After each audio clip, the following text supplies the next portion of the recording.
Hello students, आज हम नया चैप्टर स्टार्ट करने वाला है फिजिकल केमिस्ट्री का, जिसका नाम है थर्मोडायनेमिक्स। ठीक है, वैसे इसमें दो पार्ट, एक थर्मोडायनेमिक्स, एक थर्मोकेमिस्ट्री। तो एनसीईआरटी में दोनों एक साथ ही दे रखा है, पहले थर्मोडायनेमिक्स वाला पार्ट दे रखा है, उसके बाद थर्मोकेमिस्ट्री वाला पार्ट दे रखा है। बट हम इसको, ठीक है, एज ए कॉम्पिटिशन के हिसाब से, जेईई और नीट के हिसाब से हम इसको दो अलग अलग टॉपिक कंसिडर करेंगे। तो पहले थर्मोडायनेमिक्स कंप्लीट करेंगे और उसके बाद एक नए चैप्टर के फॉर्म में हम थर्मोकेमिस्ट्री को कंप्लीट करेंगे। ठीक है, तो हम स्टार्ट करते हैं नया चैप्टर थर्मोडायनेमिक्स। ठीक है, तो थर्मोडायनेमिक्स क्या है, तो इसकी एक बेसिक सी डेफिनेशन लिखिए।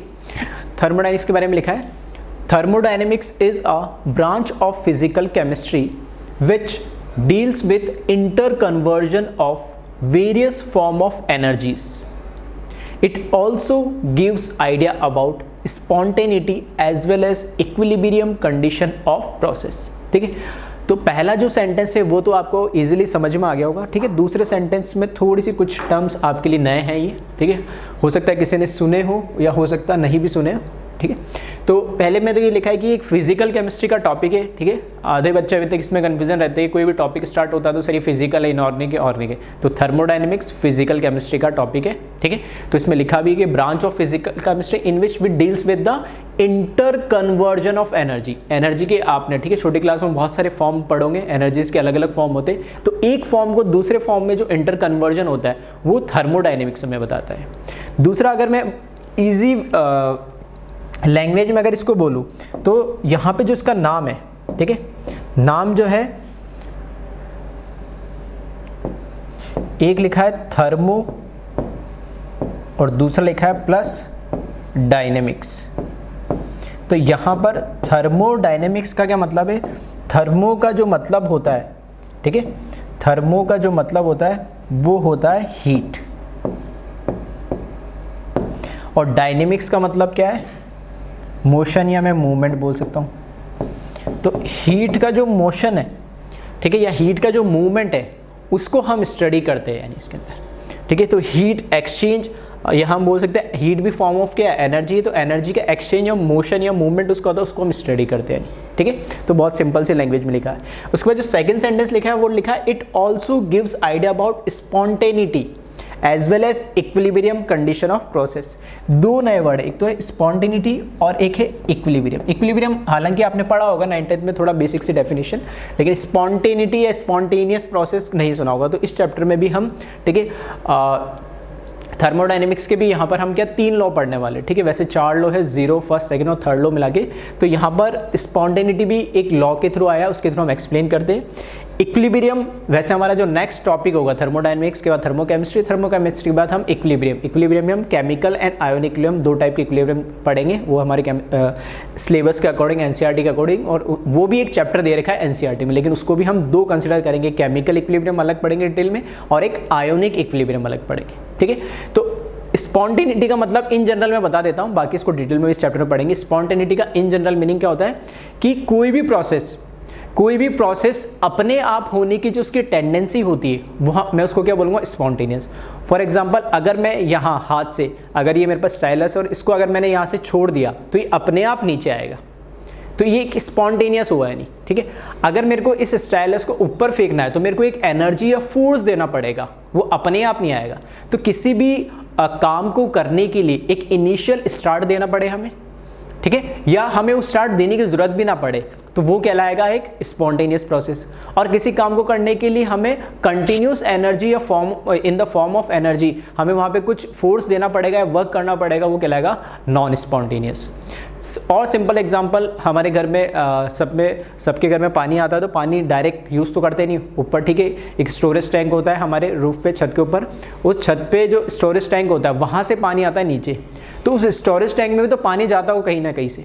तो स्टोरेज टैंक में पानी अपने आप तो नहीं जाता, उसमें ऊपर पानी चढ़ाने के लिए हमें क्या चाहिए होती है, एक पंप चाहिए होता है, मोटर पंप चाहिए होता है. उसके थ्रू हम, मतलब एक एनर्जी, एक फॉर्म इलेक्ट्रिकल एनर्जी से हम क्या कर रहे हैं उसको, ठीक है, जो पानी है उसको नीचे से ऊपर वाले स्टोरेज में ले जा रहे हैं.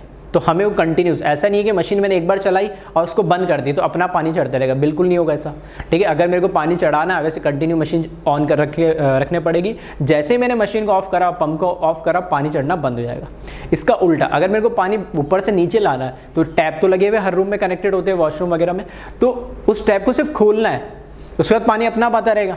या छोटे अब बचपन में आपने ऐसे खेला होगा कि उसमें क्या होगा कि ऐसे लगाया होगा पाइप लगा के उसको सक करके एक बार छोड़ दो तो कंटिन्यूस पानी गिरता रहेगा जब तक कि उसमें पानी खत्म ना हो जाए। तो एक बार आपने सक करा और फिर छोड़ दिया, या टैप को एक बार आपने खोला और फिर छोड़ दिया, ऐसे पानी आता जा रहा है, ऐसा तो नहीं बार बार उस टैप को खोलना पड़ रहा है, बंद करना पड़ रहा है। तो एक बार इनिशियल वर्क मैंने दिया, उसके बाद अपने आप वो क्या हो रहा है, वो प्रोसेस पानी आने का हो रहा है, तो एक स्पॉन्टेनियस हुआ। पानी मेरे को नीचे से ऊपर चढ़ाना है तो नॉन स्पॉन्टेनियस, और ऊपर से नीचे आना स्पॉन्टेनियस।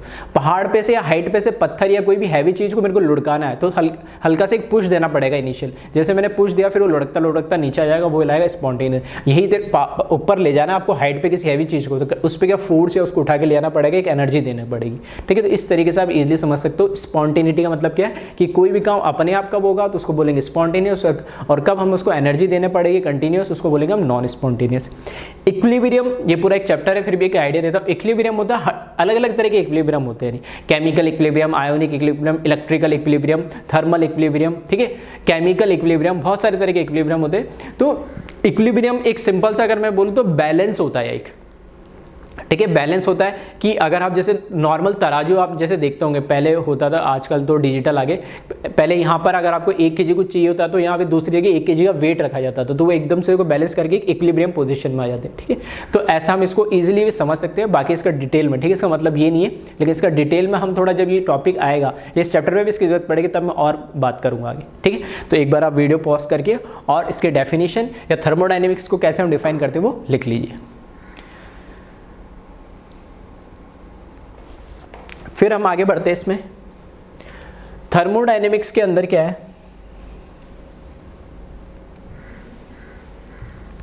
ठीक है, थर्मोडायनेमिक्स के अंदर क्या है कि कुछ बेसिक टर्म्स हैं, यानी ठीक है, बेसिक टर्म्स है तो वो हमें क्लियर होने चाहिए, वो हमें समझ में आने चाहिए। थर्मोडायनेमिक्स के अंदर क्या क्या टर्म्स हम यूज़ करते हैं, कुछ टर्म्स आपने इन जनरल सुने भी होंगे और कुछ आपके लिए पहली बार नए भी होंगे, यानी ठीक है। तो हम पूरा डिटेल में बात करेंगे एक एक ठीक बात की चीज़ों की। तो वही लिखा मैंने, basic terms related to thermodynamics. यहाँ पर आप देखोगे सेंटर में एक रेड कलर का थोड़ा सा हाईलाइट करके मैंने एक बॉक्स सा बनाया, उसके अंदर लिख दिया मैंने आइडियल गैस। अब यहाँ पर क्या है कि थर्मोडायनेमिक्स के अंदर क्या है, हम कोई ना कोई ऑब्जर्वेशन या स्टडी कर रहे होते हैं, तो वो जो स्टडी कर रहे होते हैं वो एक किसी ना किसी बॉक्स के अंदर होगा, ठीक है। बॉक्स क्या हो सकता है वो मैं बताता हूँ। तो ये अभी मैंने एक बॉक्स बना दिया, इसके अंदर लिख दिया आइडियल गैस, मतलब मैं आइडियल गैस के बारे में स्टडी कर रहा हूँ या एक्सपेरिमेंट कर रहा हूँ या कुछ भी ऑब्जर्व कर रहा हूँ। तो मेरा ये जिसके अंदर मैं स्टडी करता हूँ, ठीक है, उसको बोला जाता है सिस्टम, ठीक है। यहाँ क्या लिखा है, सिस्टम, जिसके अंदर हमको स्टडी किया जाता है, जो पार्ट ऑफ स्टडी या ऑब्जर्वेशन है वो कहलाता है सिस्टम, ठीक है। तो ये है हमारा सिस्टम। सिस्टम के अलावा मतलब ये बॉक्स अभी मेरे लिए सिस्टम है, तो इस सिस्टम के अलावा रिमेनिंग जो भी पोर्शन बचा, मतलब इस रेड हाईलाइटेड पार्ट के अलावा जो रिमेनिंग पोर्शन जो भी बचा है वो सारा क्या कहलाएगा, सराउंडिंग।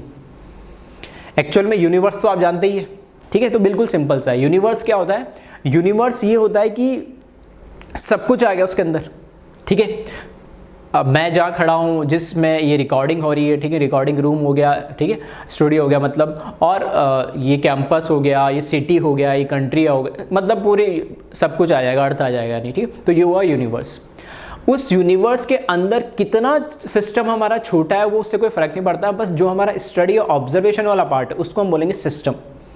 अगर मैं लैब के अंदर, फॉर एग्जांपल सबसे सिंपल केमिस्ट्री लैब के अंदर मैं एक छोटा सा, ठीक है, एनक्लोज्ड एक बीकर ले रहा हूँ, उसके अंदर कुछ एक्सपेरिमेंट कर रहा हूँ या जिसमें उसमें मैं स्टडी कर रहा हूँ, तो वो मेरे लिए क्या हो जाएगा, सिस्टम। अगर मैं पूरे लैब के अंदर, केमिस्ट्री पूरी लैब के अंदर स्टडी कर रहा हूँ, वहाँ मेरे एक्सपेरिमेंट्स चल रहे हैं, तो वो मेरा हो जाएगा सिस्टम। उस लैब के अलावा पूरी दुनिया जो बची वो क्या जाएगी, सराउंडिंग। अगर मैं स्कूल के कैंपस को पूरे को यूज़ कर रहा हूँ, ठीक है, पूरा मेरा ऑब्जर्वेशन या एक्सपेरिमेंटल या स्टडी पार्ट है, ठीक है, तो वो पूरा कैंपस मेरे लिए क्या हो जाएगा, एक तरीके से सिस्टम। उसके अलावा रिमेनिंग पूरी दुनिया मेरे लिए, पूरा यूनिवर्स क्या हो जाएगा, सराउंडिंग। तो वही चीज़ है। पहले तो मैं एक चीज़ क्लियर कर देता हूँ, ठीक है। तो यहाँ एक टर्म लिखा है सराउंडिंग का मतलब क्या है, तो सराउंडिंग का मतलब है remaining part of universe other than system. तो सिस्टम के अलावा जो रिमेनिंग जो भी पार्ट है वो सब क्या कहलाएगा, सराउंडिंग कहलाएगा। ठीक है, ये एक डेफिनेशन मैं लास्ट में लिखाने वाला था लेकिन मैंने बता दिया ताकि क्लियर आपको। तो एक्चुअल में जो मैं बोलूँगा, अगर यूनिवर्स है तो यूनिवर्स किस चीज़ से मिलके बना हुआ है, सिस्टम प्लस सराउंडिंग से। जिस भी पार्ट के अंदर हमारा ऑब्जर्वेशन हो रहा है, जिस भी पार्ट के अंदर हमारा एक्सपेरिमेंट हो रहा है, जिस भी पार्ट को हम स्टडी कर रहे हैं वो हमारा सिस्टम है। वो सिस्टम कितना भी छोटा हो सकता है, कितना भी बड़ा हो सकता है। मैं बोल सकता हूँ एक एरिया हो सकता है, एक सिटी हो सकता है, एक स्टेट हो सकता है, एक कंट्री हो सकता है। ठीक है, समझाने के लिए, है ना, इतना बड़ा तो नहीं होगा लेकिन समझाने के लिए। मतलब सिस्टम जो हमारा ऑब्जर्वेशन या स्टडी पार्ट है वो सिस्टम, रिमेनिंग उसके अलावा जो भी बचा वो क्या हो जाएगा, सराउंडिंग। क्यों? क्योंकि सिस्टम प्लस सराउंडिंग को मिला के ही क्या बनता है, यूनिवर्स। तो सराउंडिंग की डेफिनेशन भी इसी तरीके से दी गई है, remaining part of universe other than system. तो सिस्टम को छोड़ के जो रिमेनिंग पार्ट है वो सब क्या कहलाएगा, हमारा सराउंडिंग। ठीक है, तो इसको मैं बाद में लिखाऊंगा, अभी बस समझाने के लिए मैंने बता दिया है। तो यहाँ पर हम बात कर रहे थे, तो ये जो पार्ट रेड कलर का हाईलाइटेड पार्ट बताया, इसमें मैंने आइडियल गैस डाली है, इस पर मैं कुछ ऑब्जर्वेशन या स्टडी कर रहा हूँ। तो ये मेरा है सिस्टम। ठीक है, इसके अलावा ये पूरा मैंने क्या बना दिया, सराउंडिंग बना दिया। ठीक है, मतलब कौन सा वाला पार्ट, ये वाला पार्ट, ये पूरा क्या है, सराउंडिंग है ये। और ये बाहर की जो आउटलाइन कर दी, ये सराउंडिंग प्लस सिस्टम, ये पूरा मिला के क्या हो जाएगा, यूनिवर्स हो जाएगा। ठीक है, ये सिस्टम प्लस सराउंडिंग, ये पूरा मिला के क्या हो जाएगा, यूनिवर्स हो जाएगा। एक तीसरा टर्म आपको दिख रहा होगा यहाँ पे, बाउंड्री। तो बाउंड्री हमें समझ में आती है। ठीक है, हमारे घर की बाउंड्री होती है, कैंपस की बाउंड्री होती है, इस तरीके से। ठीक है, स्टेट की भी बाउंड्री होती है, सिटी की भी बाउंड्री होती है, इमेजिनरी भी होती है। ठीक है, वो अलग अलग होती है। ठीक है, तो बाउंड्री का मतलब कोई चीज़ को सेपरेट कर रहा हूँ, तो सिंपल सा क्या बाउंड्री। तो बाउंड्री का काम क्या होता है, इस सिस्टम को और इस सराउंडिंग को, ठीक है, जो एक दूसरे से क्या करता है, अलग कर रहा होता है पार्ट को, वो क्या कहलाता है, बाउंड्री। ठीक है, तो बाउंड्री क्या है, जो सिस्टम, वो जोन है।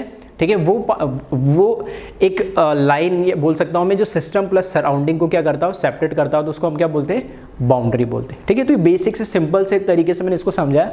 डिटेल में हम पढ़ेंगे अभी इनको one by one. System surrounding के बारे में मैंने बता दिया, सिस्टम और बाउंड्री और कौन कौन से टाइप की होती है, कैसे कैसे होती है, उसको हम डिटेल में पढ़ेंगे। ठीक है, तो चाहो तो एक बार आप इसको कॉपी कर ले, वीडियो को पॉज करके। ठीक है, नेक्स्ट यहाँ से बात करते हैं हम, स्टार्ट।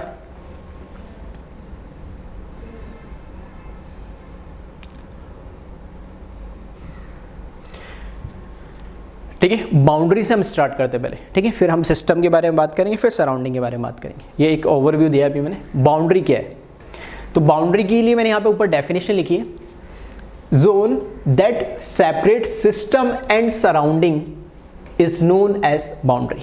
ठीक है, ये वो जोन है जो एक सिस्टम को और सराउंडिंग को क्या कर रहा हो, सेपरेट कर रहा हो, तो उसी को हम क्या बोलते हैं, सिंपल सा बाउंड्री। ठीक है, तो बहुत सिंपल सी चीज़ है, इसमें कोई दिक्कत होनी नहीं चाहिए। दूसरी पॉइंट इसमें लिखा है, exchange of energy and matter between system and surrounding occurs through boundary. एक सिस्टम है हमारे पास, उसके अलावा एक सराउंडिंग है। तो सिस्टम और सराउंडिंग में कोई चीज़ का लेन देन क्या क्या हो सकता है, एक तो मैटर क्या होता है, anything that occupy mass and occupy space and having mass. ठीक है, सबसे बेसिक सी डेफिनेशन एनसीईआरटी की, anything that having mass and occupy space matter. तो हर चीज़ कुछ ना कुछ जो स्पेस को ऑक्यूपाई कर रही है और कुछ उसका मास है वो है मैटर। तो मैटर का एक्सचेंज होना या फिर एनर्जी का, ठीक है, तो एनर्जी के कई फॉर्म हो सकते हैं, नहीं तो एनर्जी का, मैटर और एनर्जी का जो एक्सचेंज होगा सिस्टम और सराउंडिंग के में, वो किसके थ्रू होगा, बाउंड्री के थ्रू। क्योंकि उनके बीच में क्या आ रहा है, एक लाइन, थिन लाइन डाल दी, एक जोन डाल दिया हमने जो एक दूसरे को क्या कर रहा है, सेपरेट कर रहा है। तो इस जोन के थ्रू ही या तो मैटर यहाँ से बाहर जा सकता है, आ सकता है, उसी तरीके से यहाँ से एनर्जी बाहर जा सकती है, आ सकती है। तो अगर आपको एनर्जी या मैटर का एक्सचेंज कराना सिस्टम और सराउंडिंग के अंदर, ठीक है, वो किसके थ्रू होगा, किसके अक्रॉस होगा, बाउंड्री के थ्रू ही होगा, ऐसे हवा के अंदर नहीं होगा। आ रही बात समझ में, तो वही लिखा है। नेक्स्ट बात करते हैं टाइप ऑफ बाउंड्री की। ठीक है, तो बाउंड्री के अलग अलग टाइप है, तो उनको वन बाय वन स्टडी करते हैं। चाहो तो पहले बाउंड्री की डेफिनेशन, ठीक है, आप वीडियो पॉज करके कॉपी कर सकते हो, फिर मैं स्टार्ट करता हूं टाइप्स ऑफ बाउंड्री पे। तो टाइप्स ऑफ बाउंड्री में सबसे पहले मैंने लिखा है रियल एंड इमेजिनरी। ठीक है, रियल एंड इमेजिनरी पहली तरह का जो, मतलब इसको मैंने क्या करा, दो, ठीक है, दो दो के कॉम्बिनेशन में इसको डिस्टिंग्विश करने की कोशिश करी। तो फर्स्ट टाइप को मैंने लिखा रियल इमेजनरी, तो समझ में आता है एक रियल और एक कैसा इमेजनरी काल्पनिक, ठीक है, एक वास्तविक और एक काल्पनिक। तो रियल बाउंड्री का मतलब क्या है, clear separation between system and surrounding, ऐसी बाउंड्री या ऐसा जोन जो क्लियरली सेपरेट करे सिस्टम और सराउंडिंग को, ठीक है। तो रियल मतलब कुछ ना कुछ ऐसी वॉल होगी, ठीक है, कुछ ना कुछ ऐसा कुछ चीज़ एग्जिस्ट करती होगी जिसको हम देख सकते हैं जो एक्चुअल में रियल हो, ठीक है, और जिसकी वजह से हम सिस्टम और सराउंडिंग को क्या कर सकते हैं, सेपरेट आउट कर सकते हैं। तो ये है रियल बाउंड्री। इमेजनरी बाउंड्री की अगर हम बात करें तो no clear separation between system and surrounding, मतलब इमेजनरी नाम से ही पता लग रहा है कि हमने मान लिया है कि यहाँ पर एक बाउंड्री आ गई है, यहाँ बाउंड्री खत्म हो गई है, या बाउंड्री यहाँ से सिस्टम प्लस सराउंडिंग को क्या कर रहा है, सेपरेट आउट कर रहा है। एक्चुअल में वहाँ कोई बाउंड्री है नहीं, तो हमने एक अजम्पशन कर लिया, अज्यूम कर लिया, ठीक है, इसलिए हमने उसका नाम भी क्या दिया, इमेजनरी, ठीक है। इसलिए कोई क्लियर सेपरेशन भी हमें नजर नहीं आ रहा। एग्जैक्टली मैं नहीं बता सकता कि बाउंड्री यहाँ है या थोड़ी नीचे है या थोड़ी एक, हाँ यहाँ के आसपास इधर कहीं बाउंड्री, वो इमेजनरी हमने मान लिया। तो ये तो डेफिनेशन हुआ। थोड़ा सा रियल एग्जाम्पल के थ्रू इसको समझे तो ठीक है। तो यहां पर देखना, एक मैंने क्या बनाया, कंटेनर बनाया, ठीक है, कंटेनर बनाया। इस कंटेनर के अंदर मैंने पानी डाल दिया, तो ये वाटर लिख दिया मैंने। अब कंटेनर के अंदर जो इसकी वॉल्स है, फॉर एग्जांपल मैंने अभी हाल फिलहाल के लिए हम मान ली जो इसकी जो वॉल है, तो मैंने इसको लिख दिया कंडक्टिंग वॉल। कंडक्टिंग वॉल का मतलब क्या है कि इसमें से एनर्जी या हीट क्या हो सकती है, ट्रांसफर हो सकती है। फॉर एग्जांपल हमारे घर पे जो हम किचन्स के अंदर यूटेंसिल्स यूज़ करते हैं, जो हम खाना बनाने के लिए बर्तन यूज़ करते हैं वो, ठीक है, फॉर एग्जांपल स्टील हो, एल्यूमिनियम हो, ऑलमोस्ट सारे कैसे होते हैं, कंडक्टिंग होती है। कुछ ना कुछ टाइम बाद जैसे उसमें कुछ खाना पकता है, कुछ गर्म करते हैं हम गैस पे, तो वो गर्म होने लग जाते हैं और उसमें से हीट बाहर आ, तो सब कंडक्टिंग है यूटेंसिल्स है। तो इसको मैंने मान लिया कोई भी बर्तन है घर का, उसके अंदर मैंने कंडक्टिंग वॉल है। तो ये एक तरीके की मुझे क्या दिख रही है, बाउंड्री है, उसके अंदर मैंने पानी भर दिया है। अब खैर हमें तो इसकी खैर जरूरत नहीं थी, फिर मैंने लिख दिया। रियल और इमेजनरी में फ़र्क बताना था। तो रियल और इमेजनरी का मतलब क्या है कि तीन साइड तो इसकी वॉल आ रही है इस यूटेंसिल की, और एक साइड यहाँ पे कोई वॉल नहीं है। तो जिस साइड तीन साइड वॉल आ रही तो वो तो एक्चुअली क्या कर रहा है, सेपरेट कर रहा है। भाई अभी के लिए, हाल के लिए मेरे लिए क्या है, ये जो कंटेनर है ये मेरा क्या है, सिस्टम है। तो इसके अलावा जो रिमेनिंग पार्ट है वो क्या है, मेरा सराउंडिंग हो गया। तो ये जो एक, दो और तीन वॉल है इसकी, ठीक है, दो वर्टिकल और एक बॉटम वाली जो वॉल है वो क्या है, एक रियल बाउंड्री है। वो एक्चुअल में पानी को उसके अंदर स्टोर करके रखा है, और वहाँ से मेरे को पता भी लग रहा है। अगर मैंने कोई फॉर एग्जांपल अगर मैंने लैब के अंदर कोई बड़ा बीकर लिया 2-2.5 लीटर का, 1 लीटर का, उसके अंदर मैंने पानी डाला, तो उस जो वॉल्स है उसकी, ठीक है, सर्कुलर वॉल है, स्फेरिकल सर्कुलर है, और नीचे जो बॉटम है वो उसके अंदर पानी स्टोर्ड है, वो तो एक्चुअल मुझे दिख रहा है कि ये रियल बाउंड्री है, ठीक है। लेकिन जो ये टॉप लेयर है, ये जो टॉप लेयर है, टॉप लेयर के यहाँ से मुझे कोई बाउंड्री दिख नहीं रही है, लेकिन मैंने अज्यूम कर लिया कि यहाँ पे पानी की जो टॉप लेयर खत्म हो रही है, इसके बाद जो पार्ट है वो एक सराउंडिंग शुरू हो जा रहा है।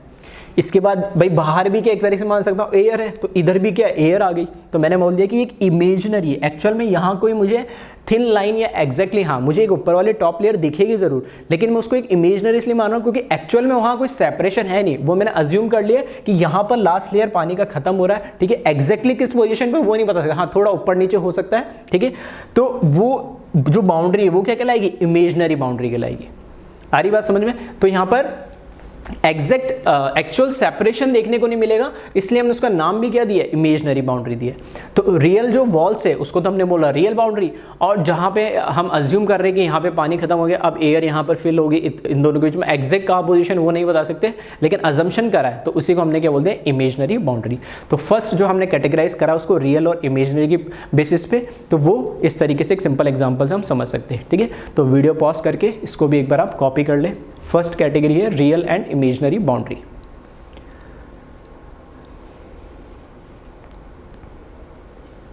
नेक्स्ट देखें, rigid and non rigid boundary, ठीक है। रिजिड एंड नॉन रिजिड का मतलब क्या है, रिजिड बाउंड्री का मतलब है नॉन फ्लेक्सिबल बाउंड्री।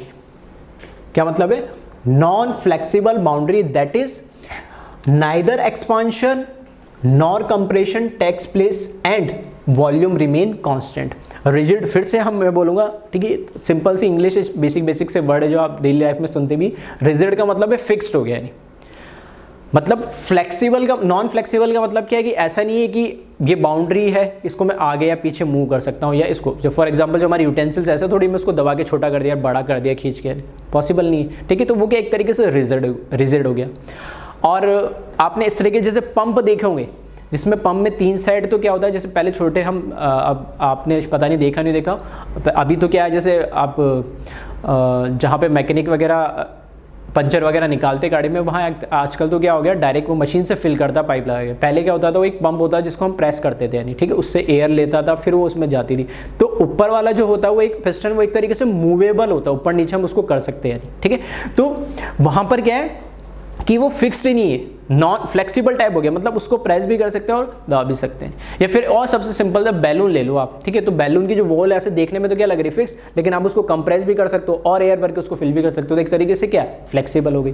तो यहाँ पर क्या है कि रिजिड बाउंड्री का मतलब है नॉन फ्लेक्सिबल, जो बाउंड्री जहाँ जितनी उसकी साइज है जितना वो स्टोर कर सकते उतना ही करेगा, उसमें हम कोई छेड़छाड़ नहीं कर सकते, उसको बड़ा या छोटा नहीं कर सकते, ठीक है। तो वो होगा non flexible boundary, that is neither expansion nor compression. ना तो हम उसको बड़ा कर सकते हैं, एक्सपांड कर सकते हैं, ना ही हम उसको कंप्रेस कर सकते हैं दबा के, यानी ठीक है। तो उसका मतलब उसका जो वॉल्यूम होगा वो क्या रहेगा, हमेशा फिक्स्ड रहेगा। तो वो क्या होगा, rigid boundary. Non rigid boundary क्या होती है, flexible boundary, that is expansion as well as compression takes place and volume can change, ठीक है। तो इसका बिल्कुल अपोजिट हो जाएगा। नॉन रिजिड का मतलब है कि हाँ उसमें एक्सपांशन भी हो सकता है कहीं ना कहीं, कंप्रेशन भी हो सकता है, तो उसका वॉल्यूम भी ऑब्वियसली बात क्या हो जाएगा, चेंज हो जाएगा। तो ये फ्लेक्सिबल टाइप की होगी। तो एक बार आप वीडियो पॉज करके इसको कॉपी कर ले, और एक एग्जांपल भी मैंने नीचे लिखा उसको देखते हैं अभी हम।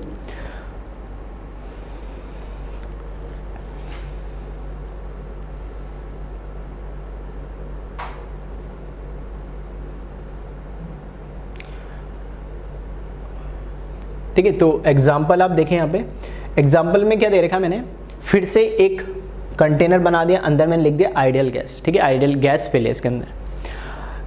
रेड कलर से यहाँ लिखा मैंने पिस्टन, मतलब ये जो पिस्टन का मतलब ये मूवेबल है, अप एंड डाउन मूव कर सकता है। ऊपर से मैं बहुत प्रेशर डाल दूँ, ठीक है, तो नीचे आ जाएगा, और ऊपर से मैं पुल कर लूँ या नीचे से प्रेशर आ जाएगा तो ऊपर चला जाएगा, ठीक है।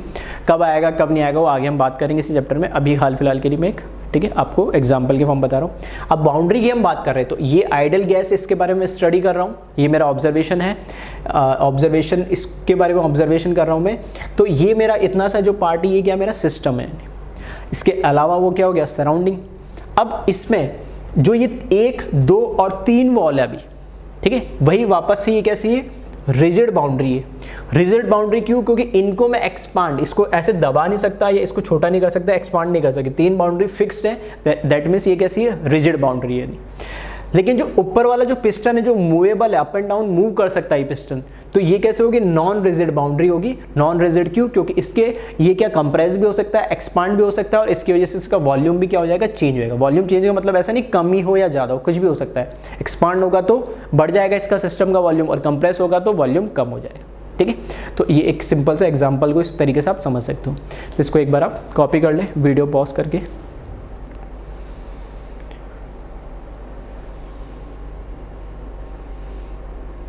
थर्ड जो इसमें ठीक है, थर्ड इसमें जो कैटेगरी है वो नाम दिया है permeable and non permeable boundary, ठीक है। Permeable and non permeable boundary का मतलब क्या, उसको समझते हैं। तो परमिएबल बाउंड्री का मतलब है those boundary across which exchange, ठीक है, those boundary across which exchange, those boundary across which exchange of matter is possible. ध्यान रखना यहाँ सिर्फ मैटर लिखा है, एनर्जी नहीं लिखा है, यानी आ रही बात समझ में। परमिएबल बाउंड्री का मतलब है ऐसी बाउंड्री जिसके थ्रू मैटर का कुछ ना कुछ क्या हो, एक्सचेंज हो, एनर्जी की बात नहीं हुई है, ठीक है। परमिएबल बाउंड्री जो होती है वो सिर्फ मैटर को एक्सचेंज करेगी, एनर्जी की बात नहीं कर रहे हैं यहाँ पे। इसी तरीके से नॉन परमिएबल बाउंड्री का मतलब है boundary across which exchange of matter is not possible. तो नाम से पता लग रहा है अगर परमिएबल मैटर को परमिट करती है, ठीक है, एक्सचेंज करने के लिए, तो नॉन परमिएबल उसको परमिट नहीं करेगी, ठीक है। तो ये थर्ड कैटेगरी होगी जिसके अक्रॉस हम मैटर को सिस्टम के साथ और सराउंडिंग के बीच में, ठीक है, सिस्टम और सराउंडिंग के बीच में हम मैटर को एक्सचेंज कर सकते हैं या नहीं कर सकते। अगर कर सकते तो परमिएबल बाउंड्री होगी, और अगर नहीं कर सकते वो नॉन परमिएबल बाउंड्री होगी, ठीक है। फिर कॉपी कर ले एक बार इसको वीडियो पॉज करके। फोर्थ एंड लास्ट जो यहाँ पर कैटेगरी है वो है diathermic and adiabatic boundary. Diathermic, मतलब थर्मल मतलब हीट, ठीक है, तो नाम से पता लग सकता है। डायाथर्मिक बाउंड्री का मतलब है boundary across which heat exchange is possible. यहाँ पर किसकी बात हो रही है? हीट की। परमिएबल नॉन परमिएबल में किसकी बात हुई थी? मैटर की, ठीक है। तो डायाथर्मिक का मतलब है थर्मल बाउंड्री बोल सकता हूँ मैं, तो boundary across which heat exchange is possible. और एडियाबैटिक, ठीक है, ये वर्ड ध्यान रखना, एडियाबैटिक अलग अलग जगह आएगा, एडियाबैटिक प्रोसेस भी होगा, एडियाबैटिक यहाँ पर बाउंड्री भी हो गया, ठीक है। एडियाबैटिक हम सिस्टम की बात करेंगे, तो एडियाबैटिक का मतलब क्या? Boundary across which heat exchange is not possible, ठीक है। तो परमिएबल नॉन परमिएबल में ये था कि मैटर का एक्सचेंज होगा या नहीं होगा, और डायाथर्मिक और एडियाबैटिक में ये होगा कि हीट का एक्सचेंज होगा या नहीं होगा, ठीक है। तो डायाथर्मिक थर्मल है एक तरीके से, तो हीट का एक्सचेंज कर देगी, और एडियाबैटिक कैसा है? नॉन थर्मल है, या कैसे? इंसुलेटर टाइप, या मैं इसको ऐसे भी लिख सकता हूँ, डायाथर्मल बाउंड्री को मैं क्या बोल सकता हूँ? कंडक्टर भी बोल सकता हूँ। कंडक्टर जो हीट को क्या एक्सचेंज करे, और ये कैसा? इंसुलेटर टाइप भी होगा, इंसुलेटर जो हीट को एक्सचेंज नहीं करे, ठीक है। ऐसे भी आप सिंपल लैंग्वेज में इसको समझ सकते हैं। तो इसको आप कॉपी कर ले एक बार।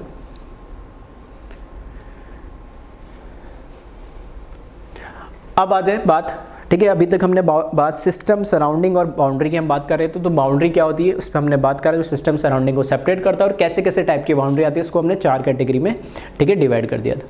अब बात करते हैं हम सिस्टम की। तो सिस्टम यहाँ पर डेफिनेशन लिखिए, पार्ट ऑफ यूनिवर्स, ठीक है। तो हम बात कर चुके हैं यूनिवर्स क्या है, सिस्टम प्लस सराउंडिंग का क्या है, दोनों का कॉम्बिनेशन मिला के ही क्या बनता है? यूनिवर्स। तो यूनिवर्स का वो पार्ट है, part of universe system is a part of universe which is under thermodynamics observation, क्योंकि चैप्टर हमारा थर्मोडाइनेमिक्स है और हम थर्मोडाइनेमिकली स्टडी करने वाले हैं यहाँ पे, ठीक है। तो यहाँ पर थर्मोडाइनेमिक ऑब्जर्वेशन ये जो हम स्टडी करने वाले हैं, जिस पार्ट के अंदर, वो कितना भी छोटा या बड़ा हो सकता है, वो हमारा क्या हो जाएगा? सिस्टम, और रिमेनिंग पार्ट क्या हो जाएगा? सराउंडिंग, ठीक है। फिर टाइप्स ऑफ सिस्टम की बात करिए, तो पहला जो सिस्टम है या पहला जो टाइप है वो है ओपन सिस्टम, ठीक है। यहाँ पे भी नाम से काफ़ी ईजी हो जाएगा।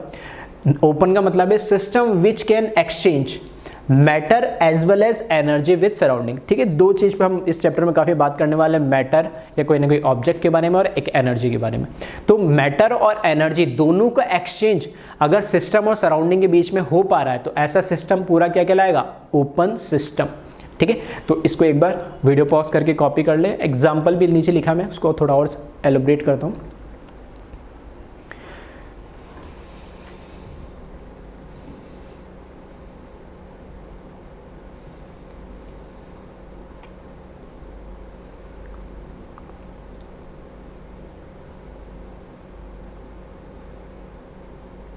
ठीक है, तो एग्जाम्पल भी अब दिख रहा है। तो ओपन सिस्टम का मतलब है system which can exchange matter as well as energy with surrounding, ठीक है। तो फिर से एक एग्जाम्पल मैंने ले लिया, जिसके अंदर मैंने क्या कंटेनर लिया है, और 3 साइड से तो क्लोज्ड है, एक साइड से ये क्या है? ओपन है यानी। तो फॉर एग्जाम्पल इसमें मैंने मान लिया है हॉट वाटर है, ठीक है। ये जो अंदर ब्लू कलर का आपको दिख रहा है हॉट वाटर है। अब इसमें क्या है, और ये मैंने मान लिया जो बाउंड्री है ये कैसी है? कंडक्टिंग बाउंड्री है ये, ठीक है। मतलब इसमें से क्या कर सकते हैं? एनर्जी को ट्रांसफर कर सकते हैं, या मैं से बोल सकता हूँ डायाथर्मल बाउंड्री, और स्पेसिफिक अगर अच्छा वर्ड आपको यूज़ करना है थर्मोडायनेमिक्स का, तो डायाथर्मल बाउंड्री है। तो इसमें क्या होगा कि ये, क्योंकि ये ओपन है, तो ईजिली इसमें से जो मास या फिर क्या है? मैटर, ठीक है। इसके लिए मैं क्या लिख सकता था? मैटर भी लिख सकता था, ठीक है। इसमें क्या इजीली यहाँ से ऊपर से कोई भी मैटर, पानी और एक्स्ट्रा ऐड हो सकता है, पानी को बाहर निकाल सकते हैं, या और कोई दूसरा मैटर भी इसके अंदर क्या हो सकता है? ऐड हो सकता है, ठीक है। ओपन है। फिर इसकी जो बाउंड्री है कंडक्टिंग है या डायाथर्मल बाउंड्री है, ठीक है। तो इसको, ठीक है, लिख देता हूँ मैं, ये जो बाउंड्री है कैसी है? डायाथर्मल। तो ये तो बाउंड्री कौन सी? इमेजनरी, तो एक्चुअल में तो कोई बाउंड्री है नहीं, हमने मान लिया। तो यहाँ से इजीली क्या हो सकता है? मैटर एक्सचेंज हो सकता है। और ये जो बाउंड्री है कैसी? कंडक्टिंग है, या फिर मैं डायाथर्मल है, रिजिड बाउंड्री है।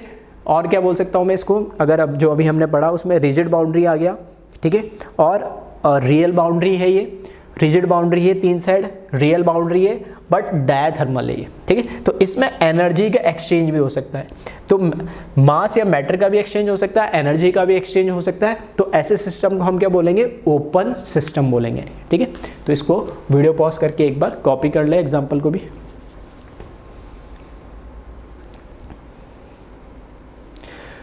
नेक्स्ट जो सिस्टम है उसको बोलते हैं क्लोज्ड सिस्टम।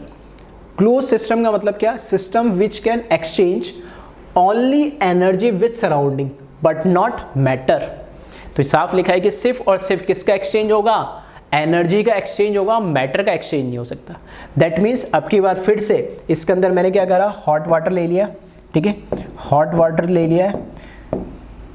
अब इसके जो चारों साइड जो दिख रहा है आपको व्हाइट कलर से बाउंड्री दिख रही है, दैट मीन्स ये कैसी हो गई, रियल बाउंड्री है एंड मैंने इसको मान लिया क्या है, डायाथर्मल है, रियल एंड डायाथर्मल बाउंड्री है, ठीक है। तो रियल और डायाथर्मल का मतलब है रियल बाउंड्री है, दैट मीन्स चारों तरफ से इसमें कुछ भी जो अंदर मैटर या मास पड़ा है इसका तो एक्सचेंज हो जाएगा, सॉरी उसका तो एक्सचेंज नहीं होगा, ठीक है, ना तो इसमें कुछ आ सकता है ना कुछ इसमें से बाहर निकाला जा सकता है, क्योंकि चारों साइड से ये क्या क्लोज है। बट क्योंकि मैंने यहाँ पे लिख दिया रियल तो है लेकिन डायाथर्मल बाउंड्री है, डायाथर्मल मतलब हीट का तो एक्सचेंज कर सकती है, दैट मीन्स इसमें क्या हो जाएगा, एनर्जी का एक्सचेंज हो जाएगा, ठीक है। अंदर आ सकता है और बाहर जा सकता है एनर्जी, बट मैटर या मास नहीं जा सकता है। तो ओपन सिस्टम का मतलब है एनर्जी और मैटर दोनों का एक्सचेंज। क्लोज सिस्टम का मतलब है बंद तो हो गया लेकिन उसमें क्या है, मैटर का एक्सचेंज तो नहीं हो सकता लेकिन क्या होगा, एनर्जी का एक्सचेंज हो जाएगा, ठीक है। तो बहुत सिंपल सी चीज़ है, तो इसको भी वीडियो पॉज करके आप कॉपी कर ले।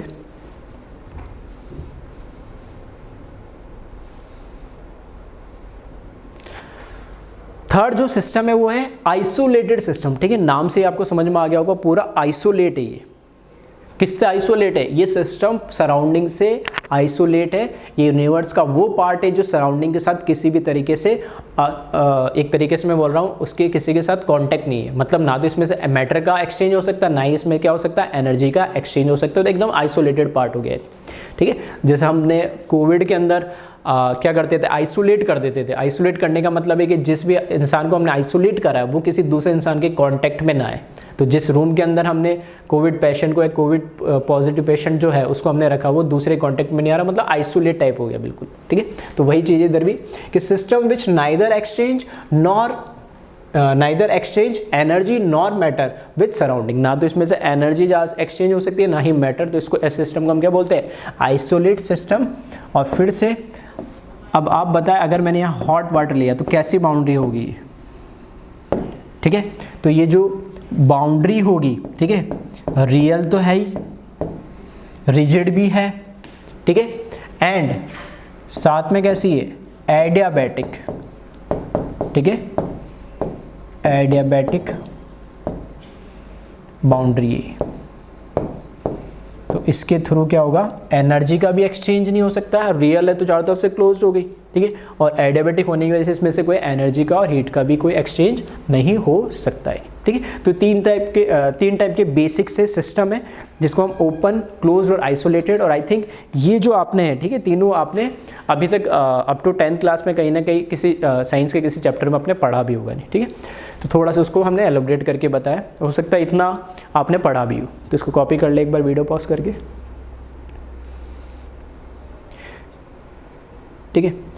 तो अभी तक हमने बाउंड्री देख लिया, उसके टाइप्स देख लिए, सिस्टम देख लिया, उसके टाइप देख लिए और सराउंडिंग, ठीक है। तो ये स्लाइड मैंने पहले आपको दिखा दी थी, लेकिन अल्टीमेटली यही था कि सराउंडिंग क्या, remaining part of universe other than system, और यूनिवर्स किससे मिलकर बना हुआ है, सिस्टम प्लस सराउंडिंग से, ठीक है। तो सिस्टम, सराउंडिंग और बाउंड्री तीनों के बारे में हम डिटेल बात कर चुके हैं। सबसे पहले मैंने बाउंड्री बताया, उसके टाइप्स बताए, फिर सिस्टम, उसके टाइप्स, और सराउंडिंग के कोई टाइप्स नहीं होते, जो बचा हुआ पार्ट है वो सिर्फ सराउंडिंग है, ठीक है। तो इसको अब आप कॉपी कर ले।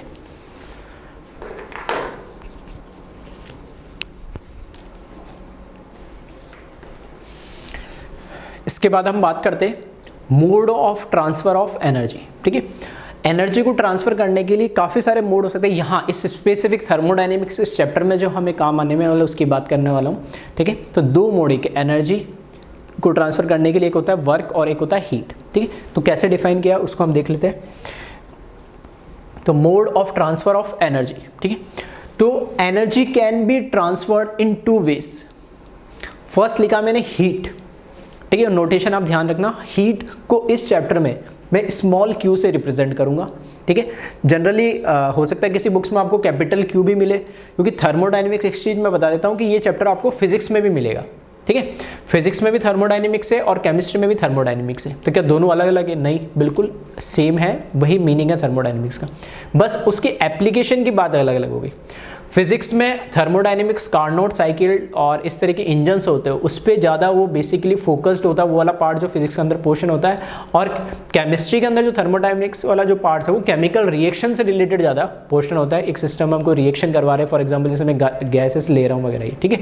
तो सिर्फ इतने फर्क है, बाकी जो टर्म्स वगैरह है मीनिंग है, ठीक है। और एक डिफरेंस होता है साइन कन्वेंशन का, कि वर्क का, हीट का, ठीक है, इनका साइन कन्वेंशन कुछ होता है, वो बिल्कुल जो केमिस्ट्री में होता है उसका अपोजिट फिजिक्स में होता है। तो वहाँ थोड़ा सा आपको हो सकता है कन्फ्यूजन हो, बाकी उसके अलावा सारी चीज़ें सेम है, जो भी चीज़ आप पढ़ोगे तो थर्मोडायनेमिक्स सेम ही है, ठीक है। बस वो रेफरेंस अलग अलग पड़ जाता है, क्योंकि यहाँ इसकी एप्लीकेशन केमिस्ट्री में अलग तरीके से हम यूज़ करते हैं और फिजिक्स में अलग तरीके से यूज़ करते हैं।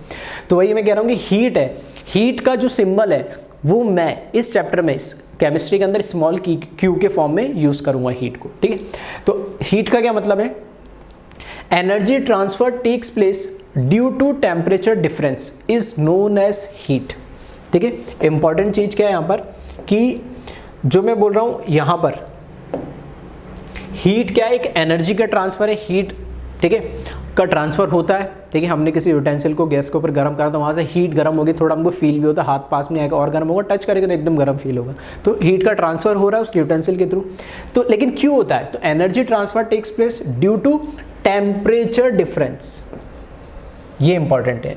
अगर टेम्परेचर डिफरेंस की वजह से अगर हीट का ट्रांसफर, एनर्जी का ट्रांसफर हो रहा है, अगर मैं मतलब एकदम साइंटिफिक लैंग्वेज में बोलोगे, अगर एनर्जी का ट्रांसफर हो सकता है, एनर्जी का ट्रांसफर हो रहा है टेम्परेचर डिफरेंस की वजह से, तो मैं उसको क्या बोलूँगा? ये एक हीट है। यानी फॉर एग्जांपल हमें पता है कि दुनिया में हर चीज़, ठीक है, दुनिया में हर चीज़ ज़्यादा से कम की तरफ चलती है, ठीक है। जहाँ ज़्यादा पानी होगा वहाँ से वो पानी बह के थोड़ा, जहाँ उसको जगह मिलेगी तो ज़्यादा से कम की तरफ जाएगा, ठीक है। जहाँ प्रेशर ज़्यादा होगा वहाँ से प्रेशर थोड़ा कम होने के लिए, जहाँ कम प्रेशर है वहाँ की तरफ होगा, मूव करेगी एयर या जो भी, ठीक है। दुनिया में हर चीज़, टेम्परेचर जहाँ ज़्यादा होगा, गर्म होगा तो यूटेंसिल गर्म हो जाता है, हमारे आसपास थोड़ा टेम्परेचर कम होता है तो हीट को ट्रांसफर करके, एनर्जी को ट्रांसफर करके टेम्परेचर को कम करने की कोशिश करता है। तो दुनिया में हर चीज़ ज़्यादा से कम की तरफ मूव करेगी एक्सेप्ट, ठीक है। तो ऐसी कोई सीरियस बात नहीं है, एक्सेप्ट सिर्फ पैसे को लेके, ठीक है। पैसे को लेके दुनिया में हर चीज़ उल्टी हो रही है ना, मतलब हो रही है, क्या करते ही और हम भी करते हैं कि आज मेरे पास 10 रुपये है तो मैं 100 कमाने की कोशिश करूँगा, 100 है तो 1000, 1000 है तो 1 लाख, 1 लाख है 10 लाख, ठीक है। तो पैसे के पॉइंट ऑफ व्यू से अगर हम देखें तो दुनिया में पैसे कम से ज़्यादा की तरफ जाने की कोशिश करते हैं हमेशा नेचर के अंदर, और उसके अलावा नेचर अपने आप को जहाँ पे भी ज़्यादा चीज़ है वहाँ से उसको कम करने की कोशिश, यानी हायर टू लोअर या हाई टू लो मूव करने की कोशिश करती है। तो टेम्परेचर डिफरेंस भी क्यों मूव करता है? क्योंकि वहाँ पे एक जगह टेम्परेचर ज़्यादा है, एक जगह टेम्परेचर कम है, तो हाई टू लो करने की कोशिश करेगी जब तक दोनों के टेम्परेचर क्या आ जाए, सेम नहीं आ जाए, जिसको हम बोलते हैं इक्विलिब्रियम कंडीशन। या ये जब टेम्परेचर, एक मान लो कि मेरे पास 2 ब्लॉक है, ठीक है, ये अगर मेरे पास कोई फ्लोर मान लिया और इसके ऊपर मेरे पास 2 ब्लॉक पड़े हैं, ठीक है, इसका टेम्परेचर है 35 डिग्री और इसका टेम्परेचर है 10 डिग्री। तो हीट का जो फ्लो होगा, ठीक है, हीट का जो फ्लो होगा वो हायर टू लो होगा। यानी कब तक होगा? जब तक कि दोनों का टेम्परेचर सेम ना हो जाए। तो कितना टेम्परेचर होगा वो डिपेंड करेगा ब्लॉक, ठीक है, फिजिक्स में पढ़ दो MS डेल्टा T करके, ठीक है। तो ये टेम्परेचर ब्लॉक सेम साइज के होंगे तब तो एग्जैक्टली दोनों का क्या आ जाएगा, एवरेज निकाल लो, 45 मतलब 22.5 डिग्री, और सेम साइज के नहीं है तब फिर वो डिपेंड करेगा थोड़ा अलग। यानी तो कहने का मतलब है ज़्यादा से कम की तरफ टेम्परेचर डिफरेंस की वजह से कोई एनर्जी का ट्रांसफर हो रहा है तो वो कहलाएगा हीट, और हीट को हम स्मॉल q से रिप्रेजेंट करेंगे। उसके बाद लिखा मैंने वर्क, वर्क को स्मॉल w से मैं रिप्रेजेंट करूँगा, यूज़ करूँगा, हो सकता है किसी बुक्स में कैपिटल W भी लिखा हो, ठीक है। तो वर्क क्या है? Energy transfer takes place due to some external force but not because of temperature difference. Energy transfer takes place due to some external force की वजह से, अगर ये एक्सटर्नल फोर्स है, एक्सटर्नली हम कुछ एनर्जी उसको दे रहे हैं या फोर्स लगा रहे हैं, उसकी वजह से एनर्जी का ट्रांसफर हो रहा है, तब मैं उसको बोलूँगा वर्क। तो दोनों में डिफरेंस समझ में आ गया होगा। सॉरी, टेम्परेचर डिफरेंस की वजह से हो रहा है तो उसको मैं क्या बोलूँगा? हीट ट्रांसफर, और किसी एक्सटर्नल फोर्स की वजह से अगर हो रहा है एनर्जी का ट्रांसफर तो मैं उसको क्या बोलूँगा, वर्क। ठीक है, तो लिखा भाई but not because of temperature difference, temperature difference के अलावा किसी एक्सटर्नल फोर्स की वजह से हो रहा है एनर्जी का ट्रांसफर तो मैं बोलूँगा वर्क, और सिर्फ टेम्परेचर डिफरेंस की वजह से हो रहा है तो मैं उसको बोलूँगा हीट। ठीक है, तो इसको एक बार डेफिनेशंस जो है इसको कॉपी कर ले, और फिर मैं ठीक है आगे एक एग्जांपल भी लेके मैं समझाता हूँ कि कहाँ पर आपको वर्क मिलेगा, कहाँ पर आपको हीट मिलेगा। तो वीडियो पॉज करके इसको कॉपी कर ले।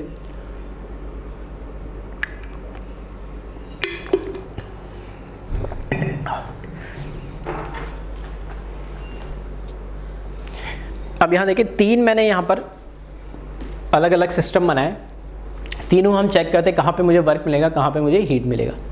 केस फर्स्ट में, ठीक है, इसको मैं केस 1 मान लेता हूँ, ये हो गया केस 1, ये हो गया केस 2,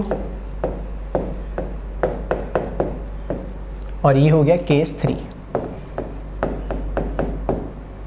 केस 1 के अंदर क्या है, मैंने डायाथर्मिक बाउंड्री ली है, डायाथर्मिक बाउंड्री लिए, दैट मीन्स इसमें से क्या हो सकता है, एनर्जी का एक्सचेंज हो सकता है, क्योंकि ये चारों तरफ से क्लोज्ड है। ठीक है, रिजिड और रियल बाउंड्री है। ठीक है, बार बार नहीं लिख रहा, और ऊपर मैंने लिखा डायाथर्मिक की पिस्टन है, पिस्टन है मूवेबल तो है, पिस्टन क्या होगा, कंप्रेस या एक्सपांस तो हो सकता है, एक्सपांशन तो हो सकता है, लेकिन वो जो पिस्टन है वो भी नॉन कंडक्टिंग है, मतलब ऐसा नहीं है कि इंसुलेटेड टाइप है, यहाँ से भी, यहाँ से तो होगा एनर्जी का ट्रांसफर, यहाँ से भी एनर्जी का ट्रांसफर, मतलब चारों तरफ से इसमें एनर्जी का ट्रांसफर हो सकता है। नहीं तो अगर एनर्जी का ट्रांसफर हो सकता है, ठीक है, तो इसका टेम्परेचर कुछ अलग है सिस्टम का, और बाहर सराउंडिंग का टेम्परेचर कुछ अलग है, तो मैं क्या बोलूँगा, जो हीट है वो जीरो, मतलब हीट एक्सचेंज जीरो नहीं होगी, नॉट इक्वल्स टू जीरो, मतलब कुछ ना कुछ हीट का एक्सचेंज होगा इस केस में। और क्योंकि ये पिस्टन मूव कर रहा है, तो पिस्टन मूव करने का मतलब क्या है, पिस्टन मूव करने का मतलब है कि कुछ ना कुछ यहाँ पे फोर्स लग रहा है एक्सटर्नल, या तो बाहर से फोर्स लगेगा तो कंप्रेस होगा, या अंदर से ज़्यादा फोर्स लगेगा तो एक्सपांड होगा, तो मतलब कुछ ना कुछ तो फोर्स लगेगा, तो ये मूवेबल है, दैट मीन्स कुछ वर्क होगा, क्योंकि वर्क क्या होता है, फिजिक्स में आपने पढ़ा होगा, फोर्स इनटू डिस्प्लेसमेंट। तो डिस्प्लेस कितना हो रहा, पिस्टन कंप्रेस या एक्सपांड हो रहा है, डिस्प्लेस तो होगा ही कुछ ना कुछ, और कितना फोर्स लग रहा है जिसकी वजह से डिस्प्लेस हुआ, तो फोर्स इनटू डिस्प्लेसमेंट क्या हो जाएगा, वर्क। तो यहाँ पे कुछ ना कुछ वर्क भी होगा, तो W is also not equals to zero, मतलब कुछ ना कुछ वर्क होगा यहाँ पे, और Q is not equals to zero का मतलब कुछ ना कुछ हीट का एक्सचेंज होगा, क्योंकि कैसे दे रखी है, डायाथर्मिक बाउंड्री दे रखी है, दैट मीन्स यहाँ पर एनर्जी का जो एक्सचेंज होगा उस एनर्जी में दोनों आ गया, Q भी आ गया, W भी आ गया, वॉल्स के थ्रू जो हो रहा है वो तो होगा Q हीट, और पिस्टन के मूव अप एंड डाउन करने से, ठीक है, ये थ्रू पिस्टन होगा ये, ठीक है, और ये थ्रू क्या होगा, वॉल्स होगा या बाउंड्री होगा, ऐसे भी लिख सकते हैं।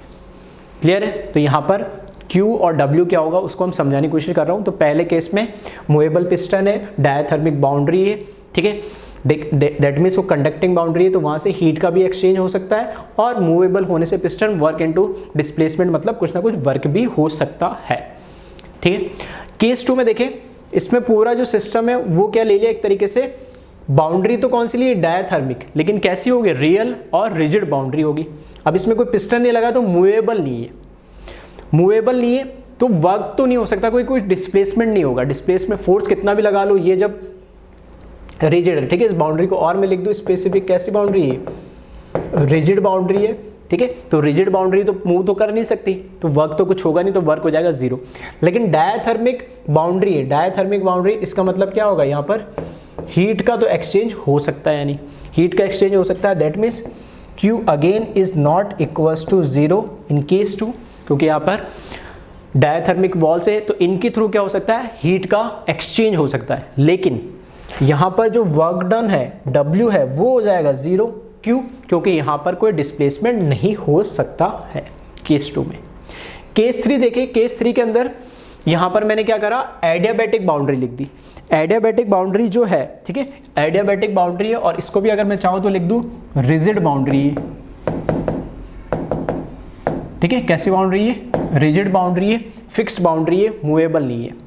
तो जैसे फिक्स्ड और रियल बाउंड्री होगी तो यहाँ पे वर्क डन तो फिर से जीरो हो गया, कोई डिस्प्लेसमेंट नहीं हो सकता। और दूसरी चीज, क्योंकि एडियाबैटिक हो गई, एडियाबैटिक होगी तो कोई एनर्जी का या हीट का किसी तरीके का एक्सचेंज हो ही नहीं सकता बाउंड्री के थ्रू। दैट मीन्स यहाँ पर जो Q है वो भी जीरो हो जाएगा, क्योंकि बाउंड्री कैसी है, एडियाबैटिक है, इसमें से हीट ट्रांसफर नहीं हो सकती। और वर्क डन W भी जीरो है, क्यों? क्योंकि यहाँ पर कोई डिस्प्लेसमेंट नहीं हो सकता है। ठीक है, तो अब थोड़ा समझ में आ रहा होगा कि हीट ट्रांसफर जो हम कर सकते, sorry energy transfer, mode of transfer of energy, जो एनर्जी को ट्रांसफर करने के मोड है उसमें दो तरीके हैं हमारे पास, एक तो है हीट और एक है एनर्जी, सॉरी एक है हीट और एक है वर्क।